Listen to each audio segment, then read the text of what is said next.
17वें global film festival ने Marwah studios में धूम मचाया। दूसरे दिन के आखिरी सत्र में म्यूजिकल परफॉर्मेंस ने कार्यक्रम में 4 चांद लगा दिए। इसमें कला और संस्कृति से जुड़े देश विदेश से प्रसिद्ध लोगों ने अपनी उपस्थिति से कार्यक्रम का मान बढ़ाया।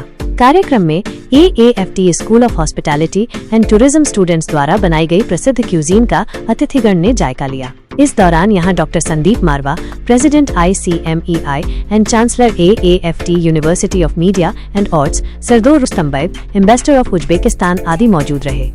इसी दौरान Indo Uzbekistan film and cultural forum का पोस्टर रिलीज किया गया।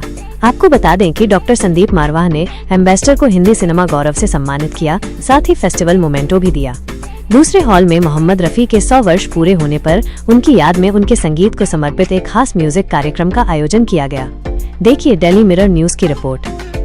ये खुशी है कि आज 17वें ग्लोबल फिल्म फेस्टिवल के दूसरे दिन के इस आखिरी पड़ाव में कल की तरह जहां हमने राज कपूर जी को श्रद्धांजलि दी थी, आज हम लोग मोहम्मद रफ़ी जी को श्रद्धांजलि दे रहे हैं और हॉल चकाचक भरा हुआ है।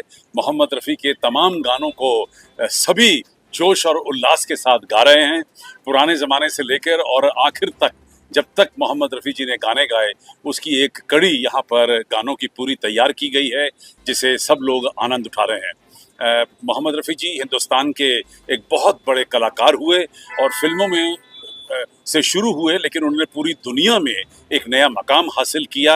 आज दुनिया के हर कोने में जहां हिंदी बोली जाती है, जहां हिंदी पढ़ी जाती है, वहां मोहम्मद रफ़ी के उन तमाम गानों को भी सुना और गाया जाता है।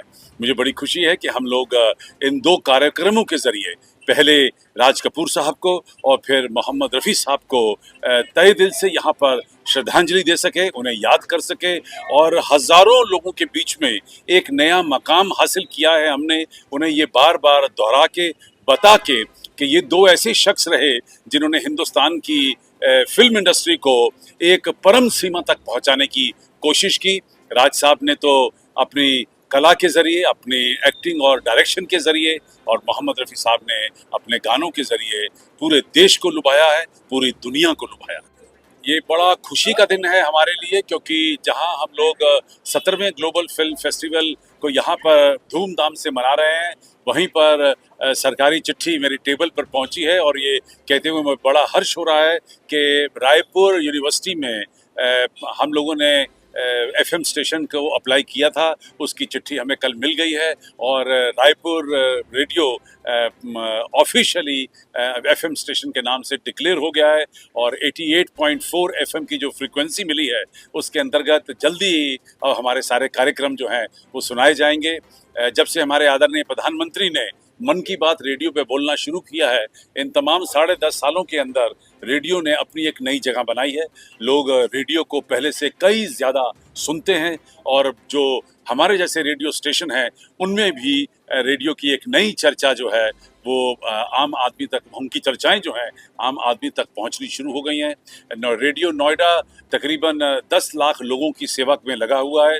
पूरा नोएडा, नॉर्थ तो east Delhi, part of Faridabad, part of Ghaziabad, यहाँ तक सभी लोग रेडियो नोएडा को सुन पाते हैं और मुझे उम्मीद है कि जिस तरह रेडियो नोएडा इन पिछले 15 सालों में घर घर की आवाज़ बना है, वैसे ही रेडियो रायपुर भी रायपुर के अंदर अपना रेडियो कहलाएगा। सर, उज्बेकिस्तान के साथ रिश्ता आज एक बार फिर से ताज़ा हुआ है, उसमें क्या? ये कहते हुए बहुत खुशी की बात है कि उज़्बेकिस्तान की सरकार ने और एम्बेसी ने मुझे Indo Uzbekistan film and culture forum का अध्यक्ष चुना है और पिछले कुछ सालों से मैं हिंदुस्तान और उज़्बेकिस्तान की मैत्री के लिए काम कर रहा हूँ। हमारा जो सोल पर्पस यही है, to promote and develop the relation between the people of Uzbekistan. मेरे को ये सौभाग्य प्राप्त हुआ कि मैं 2 दफ़ा ताशकंद गया उज़्बेकिस्तान में स्टेट गेस्ट बनकर और बड़ी खूबसूरत तरीके से मेरी विज़िट को वहाँ पर बहुत ही बड़े तरीके से उस सारी बात को वहाँ पे कहा गया। उज़्बेकिस्तान में मैं पहली दफ़ा जो है तकरीबन 15 मीडिया प्रोफेशनल को ले गया था और दूसरी बार मैं तकरीबन फिर से 15 फिल्म मेकर को वहाँ ले गया था और इन पिछले 5 सालों के अंदर हम लोगों ने उज़्बेकिस्तान को हिंदुस्तान में बेहतरीन तरीके से फैलाया है और उसका नेट रिजल्ट ये हुआ है कि बहुत सारी हिंदुस्तानी फिल्में अब उज़्बेकिस्तान के अंदर शूट हो रही हैं, जिसका उज़्बेकिस्तान की सरकार हमें श्रेय देती है, उसके लिए बार बार हमें सम्मानित करती है। और आज यही वजह है कि उज़्बेकिस्तान के राजदूत, उनके एम्बेसडर यहाँ पर मौजूद थे, जिन्होंने आज के इस खूबसूरत कार्यक्रम मोहम्मद रफ़ी की याद में जो कार्यक्रम हमने रखा है उसका उद्घाटन किया। अब इसमें दो तो कवर हो गए। First of all, I would like to congratulate the organizers and the participants of this 17th edition of the Global Film Festival in Noida with this wonderful success. In 3 days, you will present more than almost 3 dozen of movies from almost 25 countries, which is a huge achievement, and it will serve as a bridge between India cinematography and international cinematography. What would you say about the Marwa Studio?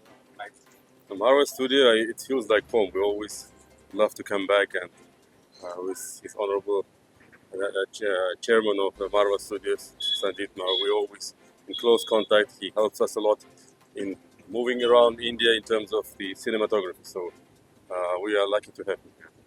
Any message you want to give for the youth who want to learn this?